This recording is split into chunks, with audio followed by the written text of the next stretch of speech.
Hi everybody, आप सभी का स्वागत है इस पॉडकास्ट में, जहाँ पे मैं अभी एक बात कर रहा हूँ एक ऐसे यूट्यूबर से जिन्हें मैं खुद बहुत एडमायर करता हूँ, जिनकी वीडियोस मुझे खुद पसंद है। ए स्क्वाड। तो शुरू करने से पहले मैं जानना चाहूंगा कैसे हो आप। हाय। मैं एकदम ठीक हूँ और मैं बहुत ही एक्साइटेड हूँ आपके साथ इस पॉडकास्ट में। आई होप आज हम बहुत सी कमाल की डिटेल्स को डिस्कस करेंगे और जितने भी व्यूअर्स हैं उनको ये वीडियो और ये पॉडकास्ट पसंद आए। So let's start. That's nice. तो शुरू करते हैं। पहला जो बड़ी चीज अभी ऑब्वियसली आ रहा है वो है कॉस्मिक फ्यूरी। तो हम उस चीजों से स्टार्ट कर लेते हैं जिससे हमको कॉस्मिक फ्यूरी के बारे में पता है। हमें सबसे पहले पता है कि मेगाजॉर्ड फुटेज के लिए क्यू रेंजर से वो मेगाजॉर्ड फुटेज लेंगे, और ब्लू, ग्रीन और गोल्ड रेंजर्स के सूट्स हमें पता है कैसे दिखेंगे, और कॉस्मिक फ्यूरी 10 एपिसोड्स का होगा, ये भी हमको पता है। तो हम इस पे बात कर लेते हैं कि जो कॉस्मिक फ्यूरी 10 एपिसोड्स का होगा और ये जो आपको सूट्स है, ये आपको कैसे लगे, ये आइडिया दोनों। यार मेरे ख्याल से जो सूट्स हैं अभी तक जो हमें दिखाए गए हैं, ग्रीन रेंजर, हमारे गोल्ड रेंजर के, ये मेरे को ठीक लग रहे हैं। लेकिन मैं चाहता हूँ मतलब ये थोड़े और बेटर हो सकते हैं। क्या पता जब शो रिलीज हो या जब शो शूट हो रहा हो तो उस टाइम पर ये चीजों को और एनहेंस करें, और वीएफएक्स और सीजीआई के बाद शायद ये चीजें और अच्छी लगे। और जहाँ बात करें 10 एपिसोड्स की, तो वो मुझे लगता है कि एक अच्छी चीज है। ये मैं इसलिए बोल रहा हूँ क्योंकि देखो, अब जो ये 10 एपिसोड्स होंगे ये फुल्ली फोकस करेंगे पावर रेंजर सीरीज के मतलब मेन प्लॉट पे। यहाँ पर कोई भी फिलर वगैरह ऐड नहीं होगा या कोई फालतू की चीज को ऐड नहीं करेंगे। मेन फोकस रहेगा पूरे प्लॉट पे। तो ये चीज मतलब मेरे को सही लगी है, जिस हिसाब से पावर रेंजर इस चीज को अडेप्ट कर रहा है। तो शायद ये अच्छी हो और फ्यूचर में मतलब हमें पता चल जाएगा कि किस तरह वो उसको नेटफ्लिक्स पे रिलीज करेंगे, और बाकी सब तो जब शो रिलीज हो जाएगा तभी पता चलेगा।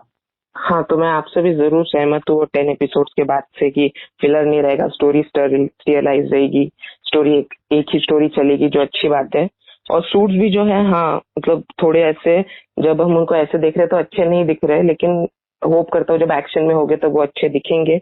मुझे सूट की कुछ कुछ डिटेल्स बहुत अच्छी लगती है, जैसे सूट को थोड़ा सा मेटालिक टेक्सचर देने की कोशिश की गई है डायनो फ्यूरी सूट्स को, और ऊपर से वो जो माइटी मॉर्फिन का लोगो दिया है वो बेल्ट पे, वो भी एक अच्छी डिटेल है, तो मुझे वो अच्छा लगा। होप करते हैं अच्छा दिखेगा एक्शन में वो सूट। तो सूट्स की तो हम बात कर ही रहे हैं, तो हम एक और टॉपिक पे आ जाते हैं। जेटो का व्हाइट सूट जो हमने देखा डायनो फ्यूरी सीजन 2 के लास्ट में, तो वो सूट आपको क्या लगता है कॉस्मिक फ्यूरी में कैसे यूज किया जाएगा?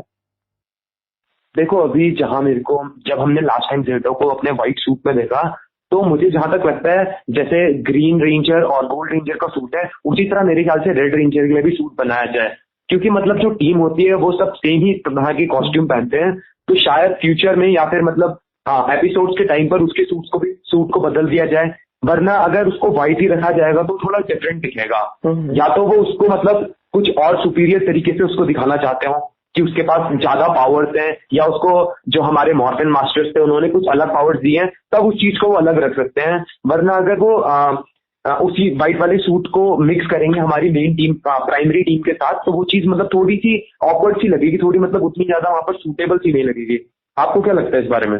हाँ, मुझे भी सेम लगता है कि मुझे लगता है ये जो सूट होगा वो एज जैसे क्यू रेंजर में हमने देखा है, लकी के पास भी एक अपग्रेड होता है, शिशिरा डोरियन, जो भी व्हाइट कलर का सूट रहता है। तो मुझे लगता है इसको भी एज अ अपग्रेड या फिर कुछ स्पेशल मौके वगैरह पे यूज करेंगे इसको।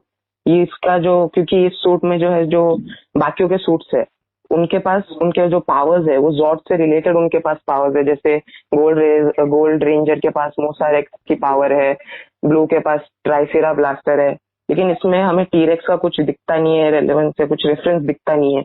तो मुझे लगता है एज अपग्रेड वगैरह यूज होगा या कुछ स्पेशल टाइम पे यूज होगा। तो एक और जो चीज आ रही है अगले साल कॉस्मिक फ्यूरी के साथ, वो है माइटी मॉर्फिन पावर रेंजर्स का रियूनियन, जिसमें हमने फोटो आई थी, उसमें हमने देखा था जो एडम और आयशा उन्होंने एक अलग यूनिफॉर्म पहनी है और उसपे जो है एसपीए लिखा है। तो ये एसपीए आपके हिसाब से क्या हो सकता है? अगर मीन्स रूमर्स और थ्योरीज की माने तो एसपीए स्पेस पेट्रोल एकेडमी हो सकती है, जहां मतलब जो स्टैब्लिश करेगी एसपीडी को आगे फ्यूचर में। तो हो सकता है कि हमारे एडम और आयशा इस चीज के मतलब एक वो बने, कोर मेंबर्स बने जो एसपीडी को हमारे तक लेकर आए। ऐसा हो सकता है, या तो ये कुछ और हो सकता है जो अभी तक हमें मतलब हमारे सामने नहीं आया है, या जिसके बारे में अभी हम सोच नहीं पा रहे हैं। तो ये अभी हम फ्यूचर में देखेंगे कि किस तरह से ये दोनों मतलब ये दोनों अलग क्यों दिख रहे हैं वहां पर। इसके बारे में हमें आंसर फ्यूचर में पता चल जाएगा। तो मेरे भी इसके ऊपर दो थियरी है। सबसे पहले एक तो ये तो एक ऐसे स्पेशल, या तो एसपी एक ऐसी स्पेशल टीम हो सकती है ए स्क्वाड और बी स्क्वाड की तरह जो हमने एसपीडी में देखे है, जो उससे पहले एग्जिस्ट करती है और उनका भी मोटिव सेम हो कि आउटर स्पेस के विलन्स को एलिमिनेट करना। नहीं तो एक दूसरी थियरी ये हो सकती है कि ये जैसे एक अकेडमी हो सकती है जो ए स्क्वाड और बी स्क्वाड को ट्रेन करे, ऐसा कुछ हो सकता है, शायद हमें देखने को मिल सकता है, जो एसपीडी को भी कनेक्ट कर देगी मेन यूनिवर्स में, जो उनका प्लान होगा रूमर्स की माने तो। ये 30th सीजन आने वाला है, cosmic fury anniversary 30th anniversary है, तो ऑब्वियसली कुछ टीम अप तो होगा। लेकिन आपके हिसाब से कौन से ऐसे रेंजर्स या फिर ऐसे कौन से विलन्स है जो वापस आ सकते हैं? देखो, जहां तक हमें पता है लॉर्ड जेड तो वापस आएगा ही आएगा, क्योंकि लास्ट टाइम भी लॉर्ड जेड हमारे जो मॉर्फिन मास्टर उनकी कैद से छूट चुका है, और अब उसको पकड़ने के लिए भी कुछ ना कुछ होगा, तो वो तो हमें पक्का दिखने वाला है। उसके अलावा शायद जो हमारा लॉर्ड जेड है वो अपने किसी पुराने फॉर्मर उसको बुला सकता है, जो उसके पास या तो गोल्डार वगैरह या किसी को बुला सकता है, क्योंकि हमें पता है कि माइटी मॉर्फिन की टीम भी यहाँ पर हमें दिखने वाली है। हमारी येलो रेंजर, मतलब सारे ही रेंजर दिखने वाले हैं, रॉकी वगैरह, तो शायद हमारे वो वाले विलन्स देखने को मिल जाए जो हमें माइटी मॉर्फिन में देखने को मिले थे। और यहाँ पर अपने न्यू विलन्स तो इंट्रोड्यूस होंगे ही, क्योंकि नई सीरीज है तो नए विलन्स होंगे। और बाकी अगर टीम अप की बात करूं तो जैसा फोटो में हमें दिख चुका है कि माइटी मॉर्फिन की पूरी टीम आने वाली है, वो हो सकती है, या फिर हमें कुछ और चीजें भी देखने को मिल सकती हैं, क्योंकि अभी तक कुछ ऐसा कंफर्म नहीं है कि सिर्फ एक ही क्रॉसओवर हो, क्या पता और ज्यादा क्रॉसओवर भी हमें देखने को मिल सकते हैं यहाँ पर। हाँ, तो मुझे भी लगता है जो क्रॉसओवर की बात है, तो ऐसे ये स्पेस में जा रहे हैं तो इन स्पेस रेंजर्स और मेगाफोर्स से ओरायन का वापस आना एक पॉसिबिलिटी हो सकती है, लेकिन हो सकता है शायद वो ना करे, मॉर्फिन ग्रिड से रिलेशन वगैरह कुछ करके शायद वो निंजा स्टील या बीस्ट मॉर्फर्स या डायनो चार्ज को लेके आ जाए, क्योंकि डायनो फ्यूरी भी एक डायनो पे ही बेस्ड है, तो वैसा कुछ कर सकते हैं। ये तो ये मेगाफोर्स जितने लेवल का नहीं, लेकिन मेगाफोर्स से थोड़ा सा कम लेवल का कुछ तो भी क्रॉसओवर करा सकते हैं। लेकिन अगर वैसा होता तो हमें ऑब्वियसली पता चल जाता, थोड़ा बहुत डिटेल्स इधर उधर से आ जाते, लेकिन हम होप करते हैं कुछ ऐसा बढ़िया सा हमें क्रॉसओवर देखने को मिल जाए कॉस्मिक फ्यूरी में। हाँ, मैं भी चाहता हूँ, मीन्स इस सीजन को एकदम, जैसा कि हमें पता है 38 सीजन है, तो यहाँ पर कुछ अच्छी चीज देखने को मिले और एकदम मेमोरेबल होना चाहिए। वैसे भी इसको जो नेटफ्लिक्स के अंडर आ चुका है, अब जब नेटफ्लिक्स के साथ काम चल ही रहा है, तो मैं सोच रहा हूँ कि अच्छे से, मतलब जो चीजें दिखा सकते हैं, अभी प्रोवाइड कर सकते हैं, उस चीज को हम तक लेकर आए। और आपने जैसे बोला था लॉर्ड जेड एस्केप कर चुका है, वो mighty morphine masters, sorry, Lord Z escape कर चुका है मॉर्फिंग मास्टर्स से, तो वो सिक्योरिटी को ब्रीच कैसे किया, आपको क्या लगता है? यार, जैसा कि हमने शो के दौरान देखा ही था कि मॉर्फिन मास्टर कितना ज्यादा पावरफुल है, वो लगभग ओवर पावर कर रहा था हमारे ग्रीन मॉर्फिन मास्टर को, तो यहाँ पर शायद वो उस क्रिस्टल को तोड़ने पे वो हो गया हो, कैपेबल हो उस क्रिस्टल को तोड़ने का, और वहां से निकल गया हो, ये चीज हो सकती है। या तो हमें पता है कि यार लॉर्ड जेड के बहुत सारे चाहने वाले हैं, मीन्स उसके जो वो हैं कमांडर्स वगैरह, तो क्या पता उनमें से किसी ने छुड़ा दिया हो, क्योंकि बहुत सारी पॉसिबिलिटीज है उसके छूटने की।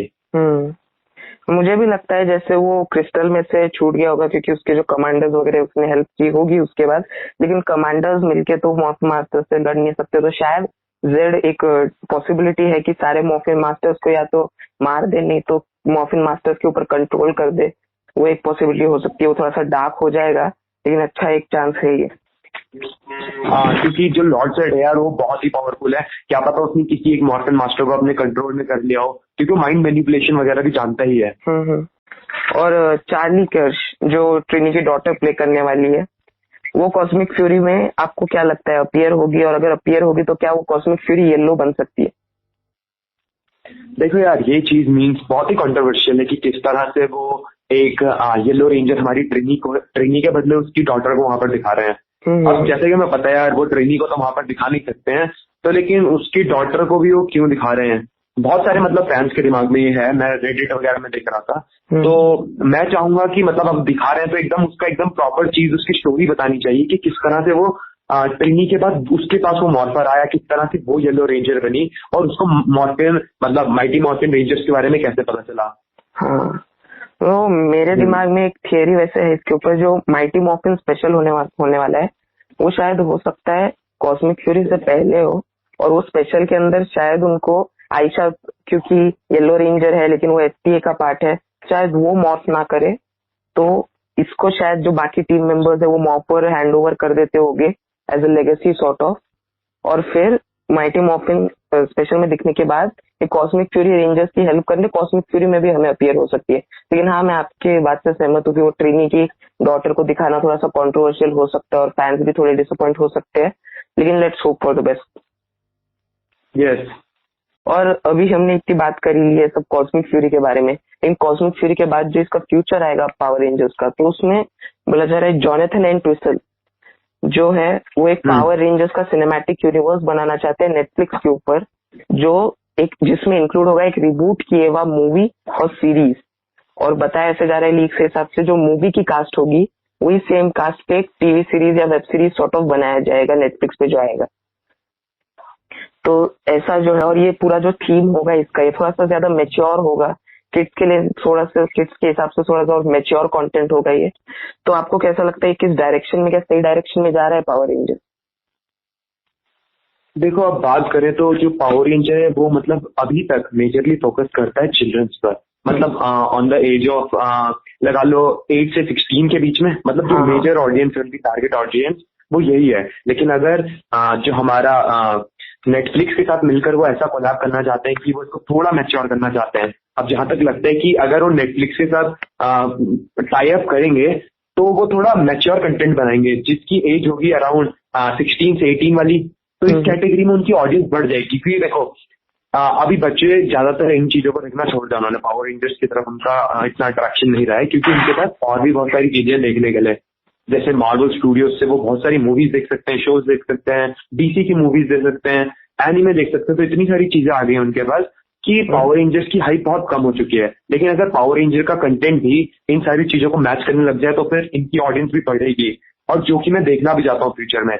और नेटफ्लिक्स के साथ टाई अप होने के बाद जो ये मूवीज आएंगी, शोज आएंगे, और वहां पर जो जिस लेवल की मेच्योरिटी होगी वही पावर रेंजर के फ्यूचर को डिसाइड करेगी आगे। हाँ, मुझे भी अच्छा लगता है। जैसे आजकल की जो ऑडियंस है मोस्टली PG-13 वाला कंटेंट प्रेफर करते हैं बच्चे भी, जैसे मार्वल डीसी बनाता है और भी सुपर हीरो मूवीज आती है, तो हो सकता है इसको कुछ PG-13 सॉर्ट ऑफ बना दे ये मूवी और सीरीज को।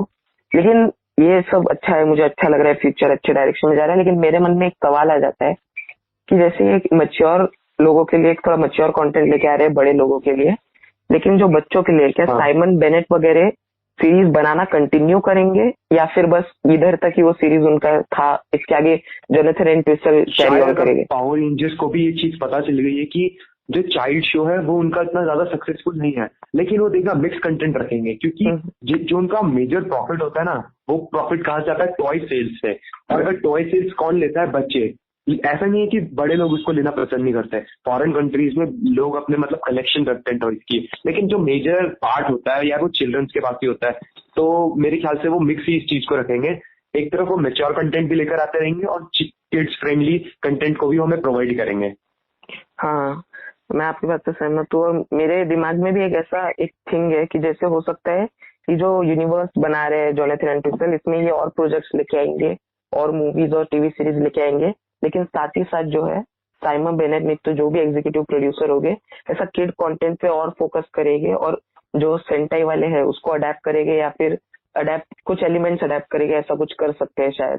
साइमन बेनेट या कोई भी एग्जीक्यूटिव प्रोड्यूसर किड्स कंटेंट पे और फोकस करते हैं, तो क्या वो अभी जैसे ओरिजिनलिटी की तरफ जा रहे हैं तो क्या कुछ ओरिजिनल बनाएंगे या सेंटाई से कुछ एलिमेंट्स अडेप्ट करेंगे या पूरा पूरा सेंटाई अडेप्ट करेंगे?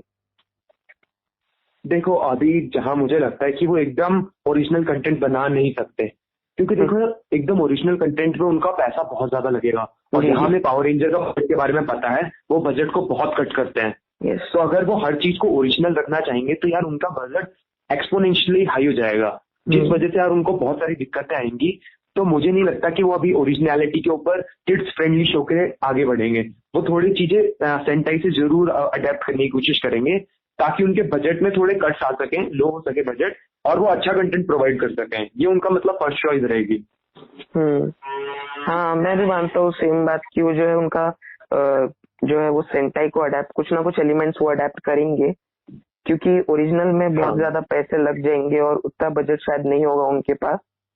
तो एक क्वेश्चन मेरा यह था, अगर वो सेंटाई अडेप्ट करते हैं तो अभी बहुत गिने चुने सेंटाई बाकी अडेप्ट करने को, तो आपको कौन सा लगता है इनमें से कौन सा सेंटाई जो है उसके एलिमेंट्स अडेप्ट कर सकते हैं? देखो अभी बहुत सारे सेंटाई शोज बाकी हैं, लेकिन जहां तक मेरे को लगता है वो पुराने सेंटाइज को तो फॉलो नहीं कर सकते। वहां से एलिमेंट्स लेना उनके लिए थोड़ा मुश्किल होगा, क्योंकि अगर वो पुराने सेंटाइज को लेते तो वहां यार उनको बहुत सारी कमी देखने को मिलेगी आज के लेवल पे।